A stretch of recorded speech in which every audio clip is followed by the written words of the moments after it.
Esta semana me preguntaba a mí mismo hasta cuándo pienso hacer las cosas que hago. Una pregunta importante, ¿no? ¿Hasta cuándo pienso hacer las cosas que hago? Y claro, depende de las cosas. Hay cosas que son necesidades, como comer o dormir, y que pienso hacer hasta el final de mis días, ¿no? El día que no pueda comer o dormir, pues ya será una mala cosa, ¿no? Hay otras cosas que hago porque me gustan y las pienso seguir haciendo mientras tenga salud y mientras me sigan gustando. Si algún día me dejan de gustar, pues las dejaré de hacer, ¿no? Pero hay otras cosas que hago con un objetivo. Tengo una meta, una finalidad. Y una vez que alcance ese objetivo, pues ya no tiene sentido que la siga haciendo, ¿no? Cuando acabe de pagar mi hipoteca, pues no voy a seguir pagando. Ya habré cumplido y seré un hombre libre. Y estaba pensando, me estaba preguntando, ¿no? Y os invito a preguntaros conmigo, ¿hasta cuándo pensáis venir a la iglesia y ser edificados por los dones de otros y edificar a otros con vuestros dones? ¿Hasta cuándo? Dice nuestro pasaje en el en la carta, perdón, a los Efesios, en el capítulo 4, versículo 13, hasta que todos lleguemos a la unidad de la fe y del conocimiento del Hijo de Dios. A un varón perfecto, a la medida de la estatura de la plenitud de Cristo, para que ya no seamos niños fluctuantes llevados por doquiera de todo viento de doctrina, por estratagema de hombres que para engañar emplean con astucia las artimañas del error, sino que siguiendo la verdad en amor, crezcamos en todo en aquel que es la cabeza, esto es, Cristo, de quien todo el cuerpo, bien concertado y unido entre sí por todas las coyunturas que se ayudan mutuamente, según la actividad propia de cada miembro, recibe su crecimiento para ir edificándose en amor. Y siempre me gusta relacionar el texto que vamos a estudiar con el anterior texto para entender un poquito el contexto, ¿verdad? Es algo importante. Entonces, seguimos hablando de dones espirituales. La semana pasada estuvimos pensando acerca del origen de los dones. Cristo Jesús, el que descendió a las partes más bajas, es el mismo que subió por encima de todos los cielos. Se nos presenta como Rey victorioso y como tal ha regalado dones a su pueblo, dones a su iglesia. Y decíamos que si la iglesia permanece en el siglo XXI y si la iglesia sigue trabajando y edificándose en el siglo XXI es porque Cristo reina. Vimos también la semana pasada cómo, aunque conformamos un cuerpo, somos una unidad, Dios ha dado dones diversos. Hay una diversidad de dones en la iglesia. Y esto es algo importante, ¿verdad? No hay un solo don que lo puede hacer todo. Son varios dones, diversos dones que se ayudan, que son interdependientes unos de otros. Y vimos finalmente cuál era el propósito de los dones. No la autoexaltación, no que mi nombre brille, no mi propia realización, sino la edificación del cuerpo de Cristo. Esto es lo que vimos la semana pasada. ¿Y qué vamos a ver hoy en estos 4 versículos? Pues como digo, seguimos hablando de dones y hoy veremos cuál es la meta u objetivo final de esos dones. ¿Hasta cuándo vamos a utilizarlos? ¿Cuál es la meta? ¿Qué pretendemos alcanzar con ellos? Pues ya lo hemos visto en el versículo 13, ¿verdad?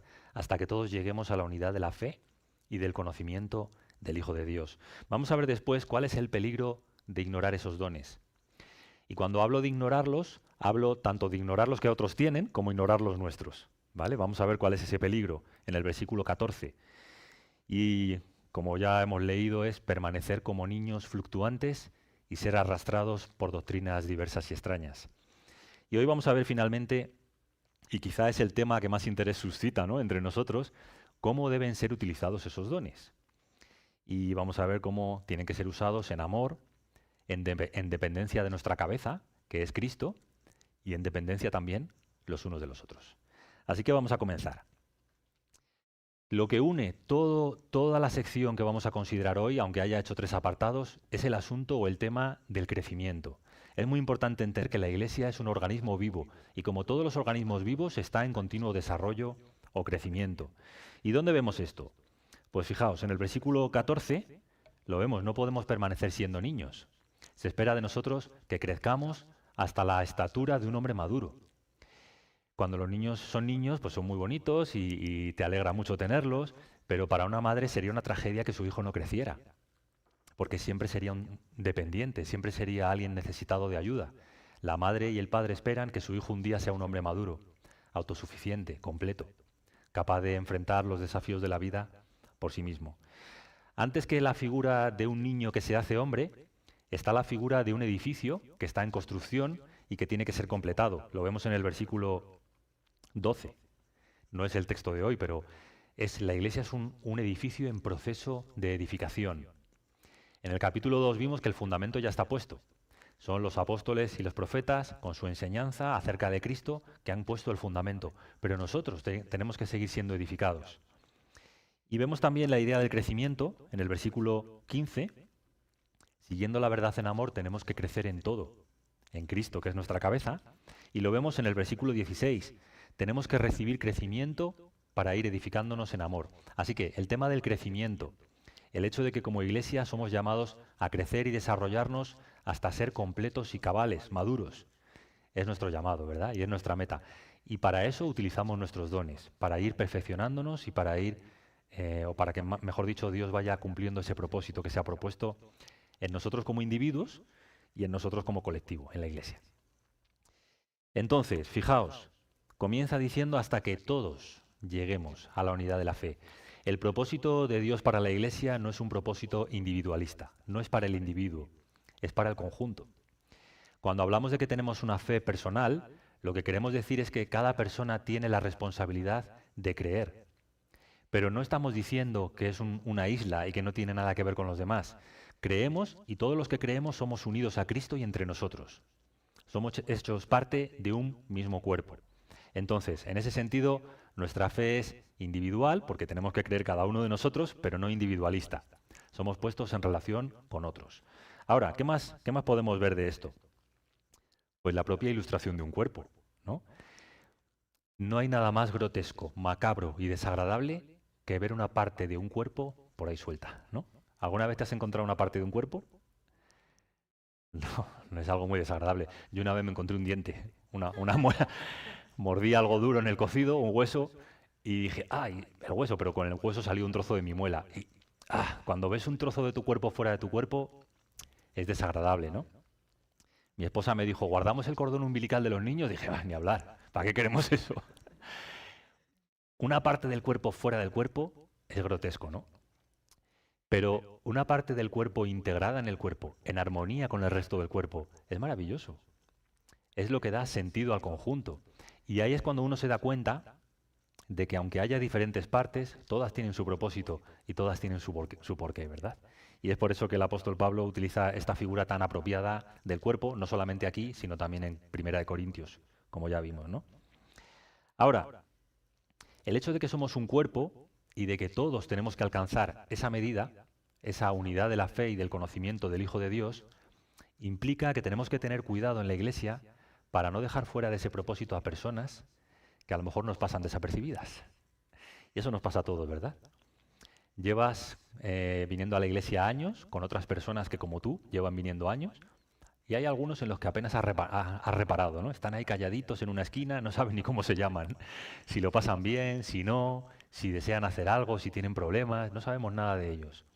Y para mí es un llamado, ¿no?, al hecho de que se pide o se espera de nosotros que todo el cuerpo crezca en conjunto, ¿no? Es decir, nuestros dones, el ejercicio de nuestros dones tiene que alcanzar a todos los hermanos, ¿no? Aunque sean venezolanos, pues también a ellos tienen que alcanzarles, ¿no? Y al contrario, ¿no?, con mucho gusto. No hacemos distinción por causa de nación, de raza, de sexo, por supuesto, ni de ninguna otra cuestión así, ¿no? Entonces es algo que se pone delante de nosotros. Me llamaba mucho la atención hace unas semanas y me alegraba profundamente que alguien entre nosotros se ha dado cuenta de que los niños reciben una atención por parte de la Iglesia en la escuela dominical. Se ha dado cuenta de que los jóvenes reciben una atención por parte de algunos en la Iglesia, formando unos grupos, ¿no? Pero que esos que están entre los niños y los jóvenes, los que hemos dado en llamar adolescentes, estaban por ahí desperdigados sin que nadie los recogiera, ¿no? Y alguien ha dicho, me quiero hacer cargo de esto. ¿Qué te parece? Digo, pues que me va a parecer bien, porque debemos alcanzar a todos, y debemos ministrar a todos, y debemos ayudar a todos, ¿no? Entonces lo digo como algo inspirador y como algo que nos puede ayudar, ¿no? El grupo de jóvenes ya está cogido, entonces si tienes esa inquietud puedes colaborar, pero no hacerte cargo ya. Ahora, como te digo, siempre puedes observar a tu alrededor a alguna persona que está descolgada y que parece que no cuenta mucho, ¿no? Y puedes tratar de ser un ánimo o tratar de edificarle de manera especial. Ahora, ¿qué se espera que hagamos unos con otros por medio del ejercicio de nuestros dones? Ya lo he dicho, alcanzar la unidad de la fe y del conocimiento del Hijo de Dios. Y sea lo que sea eso, me temo que estamos muy lejos de haberlo logrado, ¿no? No sé qué piensas tú. ¿Hemos llegado ya a la unidad de la fe y del conocimiento del Hijo de Dios? ¿No? Yo creo que tampoco. Fijaos, en el capítulo 4, versículo 5, decía el apóstol Pablo que compartimos entre nosotros un Señor, una fe, un bautismo. Es decir, cuando hablamos de la unidad del Espíritu, ya se nos ha dado una fe en común que compartimos. Entonces, si ya estamos unidos por una misma fe, ¿en qué sentido debemos alcanzar la unidad de la fe?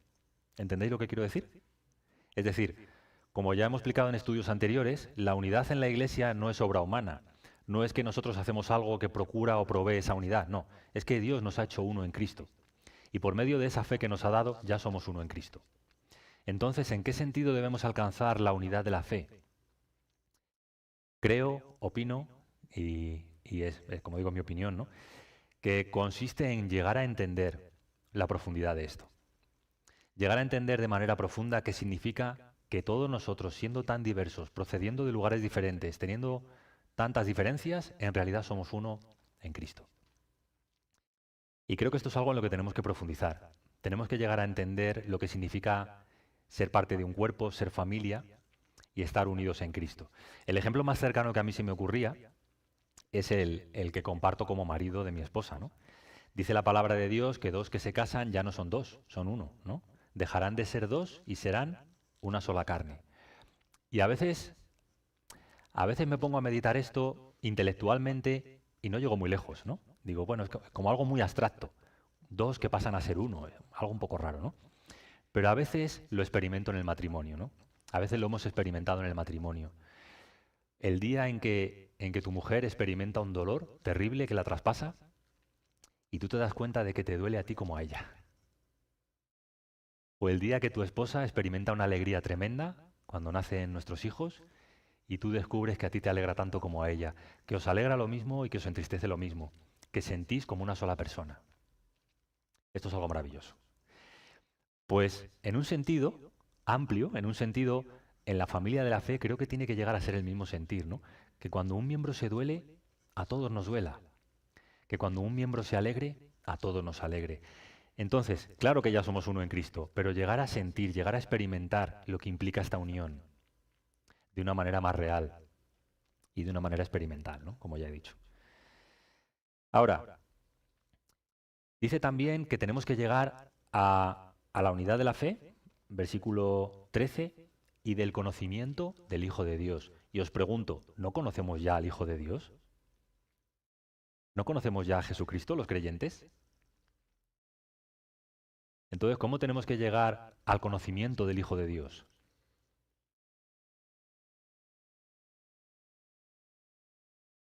Podéis responder, ¿eh? Iría a llegar a ser como Él.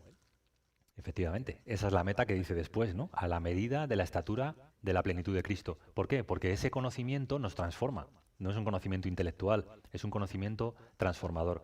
Pero os invito a recordar un aspecto que ya vimos en el capítulo 3, versículos 14 en adelante, donde Pablo expresa una oración por los efesios y por todos los santos. ¿Y sabéis qué pide por ellos? Que conozcan el amor de Cristo. Y te vuelvo a preguntar, si eres cristiano, ¿no has conocido ya el amor de Cristo? Sí, hemos conocido el amor de Cristo. Pero lo que Pablo propone es que no hemos conocido la profundidad del amor de Cristo. No hemos conocido la hondura y las dimensiones eternas e infinitas del amor de Cristo. Y dice que ese conocimiento, a medida que profundicemos en ese conocimiento y el día que lleguemos a ese pleno conocimiento, seremos llenos hasta la plenitud de Dios. Por eso veo que nos está invitando a lo mismo. Ya sé que conocéis a Cristo, ya sé que conocéis al Hijo de Dios, ya sé que sabéis que os ha amado, pero todavía no sabéis cómo tenéis que saber. Este es un conocimiento que tiene que ir increciendo a lo largo de la vida, tiene que ir aumentando, tiene que ir progresando, hasta que llegue a un punto en que sea pleno. Y cuando ese conocimiento sea pleno, vosotros y yo seremos perfectos. Ese es el desafío. Ahora, otra vez, qué importante es, ¿no? ¿Para qué nos reunimos en la iglesia? ¿Para qué escuchamos tantas predicaciones? ¿Para qué hacemos tantos estudios? ¿Para qué hacemos lo que hacemos? para conocer mejor a Dios por medio de Cristo. Y habrá personas que digan, pues qué aburrimiento. Pues qué pena no entender que no hay otra cosa que conocer, no hay otra persona más fascinante, no hay otro abismo insondable de sabiduría y de gozo que Cristo Jesús. Si te reúnes para otra cosa, si escuchas la palabra para otra cosa, te estás perdiendo la esencia, te estás perdiendo lo principal. Y es cierto que muchas veces escuchamos textos sobre los que ya hemos escuchado predicar, pero ¿no es cierto también que el Espíritu Santo nos sigue revelando más y más profundidades y más aspectos tremendos acerca de nuestro Salvador y Señor? Para eso tenemos que seguir reuniéndonos. Y muchas de las veces que nos reunimos, es cierto, no aprendemos nada nuevo, pero ¿no necesitamos recordar quién es el Señor Jesucristo en nuestra vida? ¿Y cuánto lo necesitamos? ¿Y cómo Él es la perla de gran precio y todo lo que necesitamos para esta vida y para la venidera? Al final la vida cristiana es sencilla en sus pretensiones, pero es insondable en su profundidad. Alguien dijo una vez que el amor de Cristo es como un mar en el que puedes chapotear en la orilla, como los niños, o puedes sumergirte en las profundidades como los buceadores y no acabar de descubrir nunca la vida y las maravillas que hay dentro, ¿no? El conocimiento del Hijo de Dios.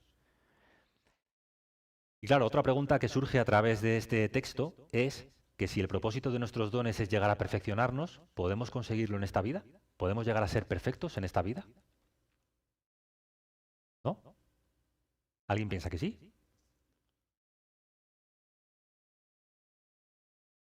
Se nos manda, ¿no? Se nos manda que lo hagamos hasta ser perfectos. Luego mucha gente dice, pues entonces es que la posibilidad de ser perfecto existe. Un teólogo comentarista que se llama Lenski opina que sí y que Pablo es un ejemplo de aquellos que alcanzaron la perfección, la madurez. Pero mirad, acompañadme unas páginas adelante en vuestra Biblia, Filipenses, capítulo 3, 2 o 3 páginas adelante, y leemos lo siguiente, en el versículo 12. Dice, no que lo haya alcanzado ya, ni que ya sea perfecto. ¿Lo veis? El propio apóstol Pablo dice, no que ya sea perfecto, sino que prosigo, por ver si logro asir aquello para lo que también fui asido por Cristo Jesús. Es decir, el apóstol Pablo está reconociendo que todavía no ha alcanzado la perfección, que todavía está en proceso, que sigue adelante. Ahora, tenemos que tener cuidado, porque podemos decir demasiado a la ligera que los que creen en la doctrina del perfeccionismo están equivocados y nosotros que no lo creemos estamos en lo cierto, y en realidad lo que estamos haciendo es darnos una excusa fácil para no buscar seguir progresando. ¿No? ¿Por qué? Porque como no vamos a alcanzar la meta de la perfección, pues que la meta nos alcance a nosotros, ¿no? Esto es una manera comodona y negligente y necia de ver la vida cristiana. ¿Por qué? Porque aunque sea cierto que en esta vida no vamos a alcanzar la perfección, somos llamados a extendernos hacia adelante. Mira lo que dice Pablo. Prosigo para ver si logro asir aquello para lo cual también fui asido por Cristo Jesús. Y luego dice, versículo 13, hermanos, yo mismo no pretendo haberlo ya alcanzado. Otra vez, te está diciendo que no es perfecto. Dice, pero una cosa hago, olvidando lo que queda atrás, tanto tus éxitos como tus fracasos, déjalos atrás. Y extendiéndome a lo que está delante, dice, prosigo a la meta, al premio del supremo llamamiento de Dios en Cristo Jesús. ¿Y cuál es el premio del supremo llamamiento de Dios en Cristo Jesús? Que tú y yo seamos hechos conformes a la imagen de su Hijo. Y esa tiene que ser nuestra aspiración y ese tiene que ser nuestro deseo toda la vida. Y cualquier conformismo, cualquier idea de acomodamiento o de que estamos bien como estamos o de que ya hará Dios lo que no hacemos nosotros, creo que es un malentendimiento de la mayor bendición a la que tú y yo somos llamados. Somos llamados a ser como Cristo y esa obra empieza aquí y ahora. ¿Cómo? Por el ejercicio de tus dones y por recibir el ejercicio de los dones de otros. Por eso, hermanos, no nos perdamos. No nos perdamos lo que en esta vida tiene gran recompensa. Y tengamos por seguro que hay una bendición muy grande en esforzarse aquí y ahora. Si no, Pablo no lo habría hecho. ¿Verdad? Ahora, resumen del punto 1. Los dones en la Iglesia son ejercidos para llevarnos a una experiencia más profunda de nuestra unidad y para promover en nosotros la obra del Señor de hacernos conformes a la imagen de su Hijo. Esto es lo que quería decir hasta aquí, ¿no? Ahora, hay un peligro. Podemos ignorar todo esto, ¿no? Y hacer oídos sordos y decir, bueno, ya sé que tengo dones, pero bueno, tengo otras cosas que hacer en la vida, ¿no? Y ya sé que otros tienen dones, pero tengo otras cosas también que hacer en la vida. Pero Pablo nos dice, cuidado, cuidado con esto, ¿no? Hay un peligro. Versículo 14. Dice Pablo que tenemos que evitar ser niños fluctuantes, dice, llevados por doquiera de todo viento de doctrina, por estratagema de hombres que para engañar emplean con astucia las artimañas del error. ¿Cuál es el peligro? El peligro está en permanecer en un infantilismo o en una niñez espiritual que es peligrosa, porque podemos ser llevados a la apostasía. Ahora, os reconozco y confieso, y esto es la maravilla de estudiar la palabra de Dios, que no dejas de asombrarte y de aprender cosas nuevas, que nunca había entendido bien las metáforas que aquí está empleando el apóstol Pablo. Por un lado, hay una que es muy evidente, ¿no? La de ser niños. Y la podemos entender, ¿no? Un niño es alguien que carece de la determinación y que carece de la madurez y que carece de la fortaleza y de todo lo necesario para poder defenderse y para poder entender bien las cosas, ¿no? Un niño es alguien que está en proceso y que tiene que ser tutoreado y ayudado. Pero luego habla esto de un niño llevado por doquiera de todo viento de doctrina y está utilizando una figura marítima, ¿no? Vientos impetuosos que sacuden las embarcaciones en el mar. Y durante toda mi vida he pensado que, bueno, Pablo está mezclando dos metáforas sin sentido, ¿no? La de los niños y la de un mar embravecido. Pero propone William Hendrickson, comentarista al que sigo y sabéis que me gusta, propone que lo que Pablo está diciéndonos es que alguien que no hace uso de los dones que Dios ha dado a la Iglesia es como un grupito de niños metidos en un barco en un mar embravecido. Si para los hombres curtidos y maduros es difícil escapar de una tormenta peligrosa, y el apóstol Pablo lo sabía bien, cuando su embarcación camino a Roma naufragó y estuvieron a punto de perder la vida, ¿qué podemos esperar de unos niños asustados, sin saber qué hacer, en un barco a la deriva, en un mar embravecido? Solo imaginarlo duele, ¿verdad? Pobrecitos. Pues Pablo está, como digo, combinando estas dos figuras y está diciendo que así son los cristianos en un mundo en el que hay hombres astutos y experimentados en el engaño y en el error. Míralo de esa otra manera, ¿no? Niños intentando defenderse de hombres astutos que los van a engañar y los van a arrastrar al error. ¿Piensa que es una exageración? El apóstol Pablo predicó el Evangelio, el único Evangelio, a los Gálatas. Y en cuanto que se dio la vuelta y salió de allí para ir a otro lugar, llegaron los maestros astutos del error, los judaizantes, que estuvieron a punto de hacer caer de la gracia a estos hermanos. Es un peligro. Ser niños espirituales y no tener quien te cuide es un peligro. Un peligro contra el que Pablo está advirtiendo a los efesios, quienes por cierto también eran jóvenes en la fe. Y Pablo les está animando y les dice, tenéis que salir de ahí cuanto antes. Y tenéis que hacer el uso de todos los recursos que haya a vuestro alcance para poder madurar, porque esto es una cuestión de vida o muerte. Claro, luego alguien puede hacer la pregunta teológica, ¿pero es que acaso un escogido de Dios se puede perder? De ninguna manera. Pero un escogido de Dios tiene que hacer uso de los medios que Dios le da para no perderse. Y entre esos medios están los dones que Dios ha dado a su iglesia. Ahora, dice también otra cosa curiosa, ¿no? Dice hombres que para engañar emplean con astucia las artimañas del error. Y la palabra del texto griego es kubei, cubo, dado. Y otra vez la imagen va mucho más allá de nuestra imaginación. Lo que Pablo está diciendo es, ¿sabéis esas personas que juegan con dados y que hacen apuestas y engañan a otros fácilmente, a los incautos? Imagínate un maestro del engaño con los dados jugando con un niño. El niño no tiene ninguna posibilidad. Así somos nosotros en tanto en cuanto no maduremos y no echemos raíces profundas de nuestra fe en Cristo. Y lleguemos a un conocimiento de la esencia y de quién es el Señor y su salvación. Bueno, entonces tenemos que evitar este peligro. Y la manera, como he dicho, es esa. Es servir y recibir el servicio de otros hermanos, según los dones que Dios ha dado. Esa es la mejor manera. Dice, cito a William Hendrickson, sumergirse totalmente en la obra del reino, utilizando nuestros dones bajo la dirección de los apóstoles, profetas, evangelistas, pastores y maestros. Es decir, ponerse al servicio del reino. Y ponerse bajo la dirección y bajo el ministerio de otros dones que Dios ha dado a la Iglesia, para que juntamente entre ambas cosas podamos madurar. Y dice después, y ahora leo textualmente, el error jamás puede ser vencido por la mera negación. Contra los engaños de los maestros del error, los efesios debían aferrarse a la verdad, esto es, practicar la integridad, no deslizarse a una religión hipócrita, esto lo añado yo. ¿Y qué ministerio puede ser más noble que aquel que, resistiendo resueltamente al error, se opone contra él con una fidelidad de la palabra y de la vida? Y todo esto en un espíritu de amor. Dice esto William Hendrickson porque lo primero que ha dicho en el versículo anterior es que debemos someternos a esos dones, pero lo que va a decir después, en el versículo 15, es que debemos seguir la verdad en amor. Y este seguir la verdad se refiere a procurar vivir una vida íntegra, no hipócrita. No tratando de impresionar a los demás, sino tratando de agradar a aquel que nos ha salvado. Y haciéndolo en amor, ¿no? Y dice después el comentarista William Hendrickson, existen dos grandes enemigos en contra de un ministerio próspero, sea que éste se desarrolle entre creyentes o entre no creyentes. Uno es el apartarse de la verdad, acomodándose a la mentira, sea en palabras o en hechos. La hipocresía que he mencionado antes, ¿no? El llegar a ser un hipócrita.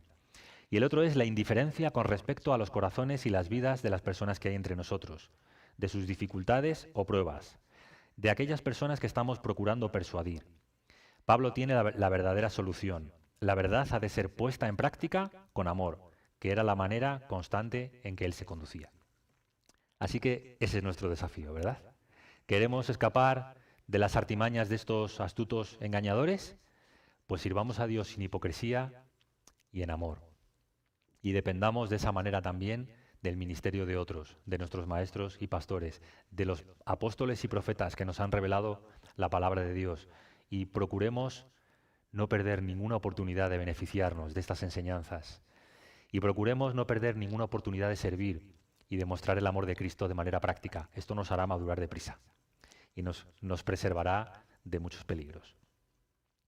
Ahora, vemos a continuación que la meta en la Iglesia y de los dones que han sido dados en la Iglesia es que los utilicemos, claro que sí, pero aquí viene el desafío, redoble de tambores, que los utilicemos juntos. Esto no es una batalla individual, ¿no? La guerra de cada uno por libre, ¿no? No, yo voy por allí a ver si hago algo y yo voy por allá a ver si hago otra cosa. La idea es que utilicemos los dones de manera coordinada.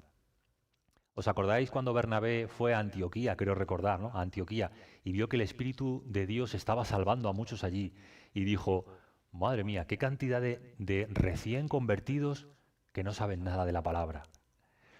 Y se acordó inmediatamente de Pablo. Y dijo, yo sé de uno que les puede enseñar muy bien. Y llamó a Pablo. Y Pablo empezó a enseñarlos. Y aquello fue una bomba. Porque uno se había dado cuenta de lo que hacía falta, había ido a buscarlo y había dado con la tecla. Y muy poquito tiempo después se nos dice de la iglesia de Antioquía que ya había más maestros. Lucio, Simón, o una serie de maestros más.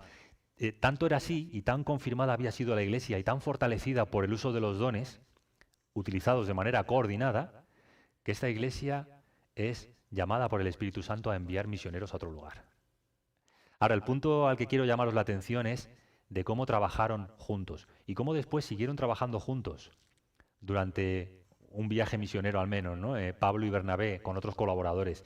Y cómo se espera lo mismo de nosotros en la iglesia, que trabajemos juntos, que nuestros dones sean utilizados de manera coordinada. Alguien ha observado alguna vez, ¿no? Pues fulanito es fenomenal explicando la palabra, pero es incapaz de acercarse a preguntarte qué tal estás. Bueno, pero tú eres capaz de acercarte a alguien y preguntarle qué tal está, pues hazlo tú. Y de esa manera la persona que ha venido a la iglesia se va a ir con una buena enseñanza y con una muestra de amor fraternal.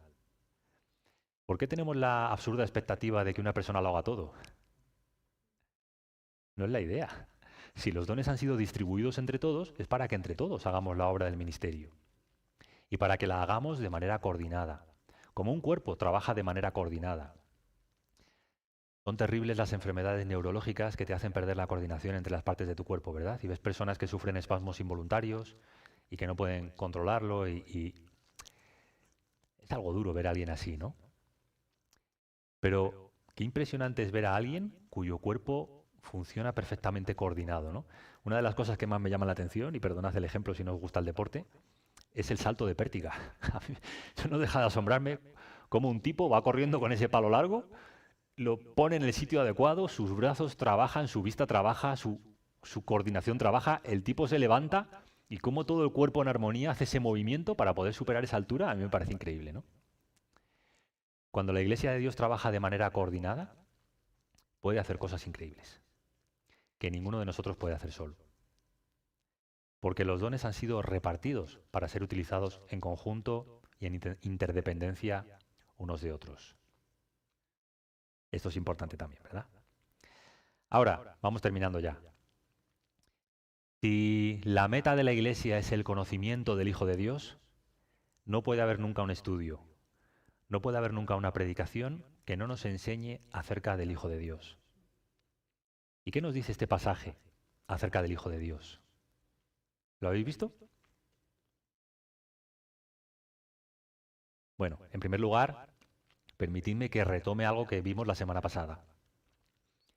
Si la Iglesia tiene dones y si la Iglesia trabaja con esos dones para llevar a cabo una obra, es la demostración de que Cristo ha vencido, reina y nos ha concedido esos dones. Así que en primer lugar, los dones en la Iglesia hablan de un Cristo victorioso, de un Cristo vivo, de un Cristo reinante que sigue trabajando desde el cielo en la tierra por medio de su Iglesia y por medio de los dones que Cristo ha dado a su Iglesia. Eso es lo que vimos la semana pasada. ¿Qué vemos hoy? Que Cristo es la imagen o el modelo al que nosotros tenemos que ser conformados. Y esto es algo también importante. Cristo no solo es la imagen del Dios invisible, sino la imagen a la que tú y yo tenemos que ser conformados. Por eso, conocer más a Cristo es conocer más aquello que tú y yo vamos a ser finalmente. Y esto es algo hermoso. Y os confieso que escapa de mi capacidad de creer. Cuando yo observo el carácter de Cristo en los Evangelios, cómo se conduce, cómo responde, cómo reacciona, cómo ama, cómo sirve, y veo mi vida, veo un abismo demasiado grande. Pero cobro ánimo recordando que Dios desde la eternidad se propuso crear en mí la imagen de su Hijo. Él sabía lo que iba a pasar con Adán y Eva, Él sabía lo que iba a pasar con cada uno de nosotros, Él sabía hasta qué punto nos íbamos a deformar y a apartar de la meta que Él tenía para nosotros, pero Él sabe bien lo que tiene que hacer para volvernos al plan original.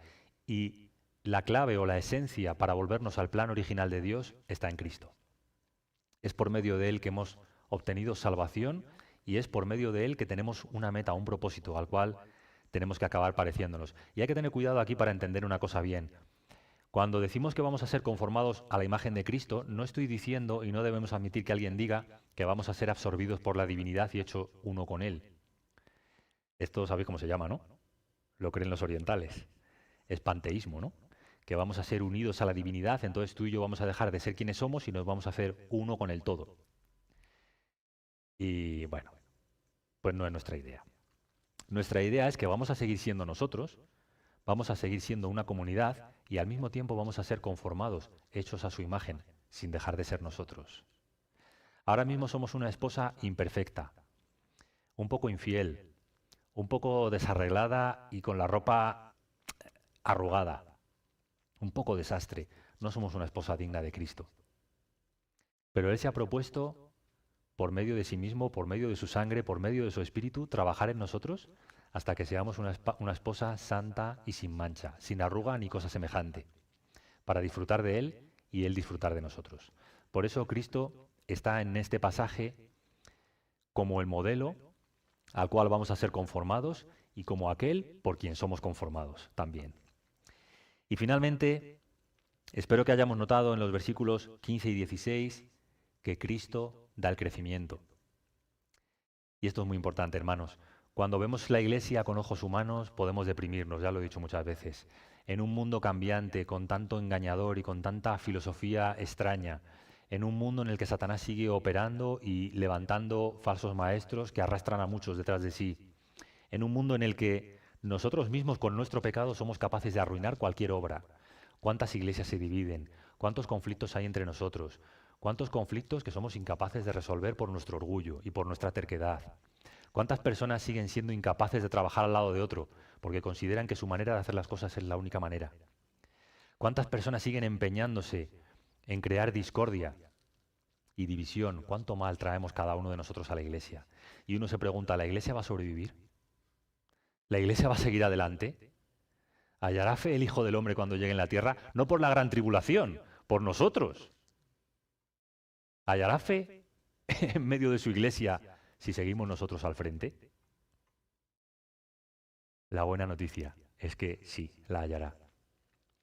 Porque más allá de nuestra torpeza, más allá de las puertas del Hades y de este mundo hostil a la iglesia de Cristo, el Señor Jesucristo edifica su iglesia. Es su promesa. Yo edificaré mi iglesia y las puertas del Hades no prevalecerán contra ella. Y aunque esto desafíe tu lógica y tu capacidad de creer, créelo porque es palabra de Dios. Por tanto, la buena noticia es que el Señor va a seguir dando a su iglesia crecimiento. Ahora, esto otra vez no nos llama a ser indiferentes, al contrario, nos llama a tomar ánimo. Porque Cristo va a seguir edificando su iglesia, debemos seguir trabajando con los dones que Él nos ha dado. Es un llamado, hermanos, a tener ánimo y a seguir sirviendo. Y alguien me preguntaba el otro día, quiero hacer algo, hermano, quiero hacer algo en la iglesia, ¿qué puedo hacer? Y yo le decía, mira, ahora mismo no lo sé, pero ora, pide al Señor, porque si tú preguntas y quieres hacer algo, el Señor te va a mostrar cosas que puedes hacer. Cosas hermosas que a lo mejor si no haces tú no va a hacer nadie más.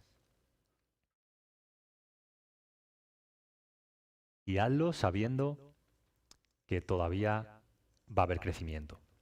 La iglesia todavía no está edificada.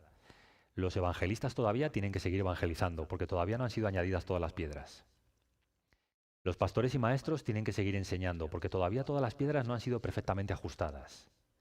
Tú todavía tienes que seguir utilizando el don que Dios te haya dado, porque todavía es necesario, porque Cristo sigue edificando su iglesia. Amén. Pues que recibamos el ánimo de su palabra, no mío, el ánimo que yo necesito antes que vosotros, porque a veces me deprimo viendo mi propia vida, pero no miremos nuestra propia vida, sino miremos a Cristo, el edificador de la iglesia, y aquel para quien son todas las cosas. A Él sea la gloria por los siglos de los siglos. Amén. Y fuera de antena y de misión entramos...